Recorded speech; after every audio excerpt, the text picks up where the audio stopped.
Let's get into the Azure portal and create a sample public IP prefix.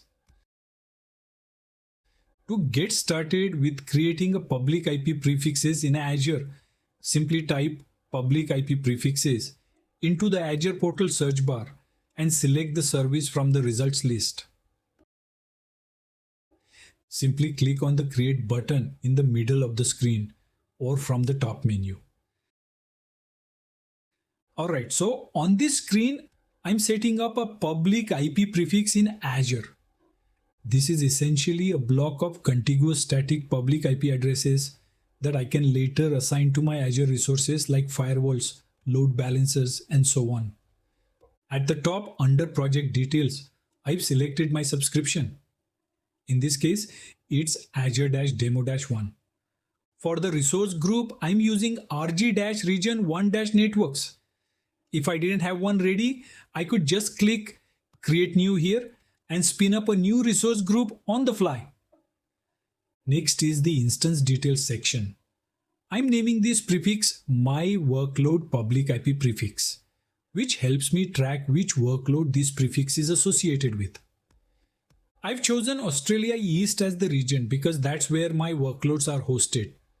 The SKU is set to standard, which is the only supported SKU for public IP prefixes.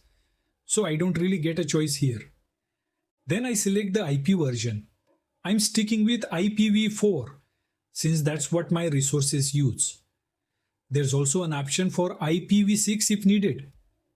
For prefix ownership, I'm using Microsoft owned, which is the default and easiest. The other option, custom IP prefix, is for bring your own IP scenarios, which I'm not doing here. Then we have the prefix size drop-down. This is where I choose how many IP addresses I want in the prefix. For example, /31 gives me 2, /30 would give me 4 IPs, /28 gives 16, and so on. Under tier, I've got two options, regional and global. I'll keep it on regional for now because I only need these IPs in the Australia East region. For routing preference, I'm going with Microsoft Network. That ensures traffic routes through Microsoft's low latency backbone instead of the public internet. The internet option is for more general routing use cases, but it's rarely needed in enterprise workloads. Finally, the availability zone is set to zone redundant. That means Azure will spread this IP prefix across multiple availability zones in the region. So it gives me higher availability. Now, let me just click on Review plus Create and proceed with the deployment. Confirmation screen appears as shown. Just click Create. Once I created the public IP prefix, I came back to the Overview screen.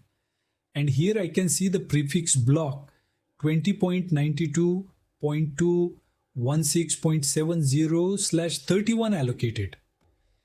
This confirms that Azure has successfully provisioned a block of 2 static public IPs, and I can now use them for my workloads. The provisioning state shows as succeeded, which means everything went smoothly.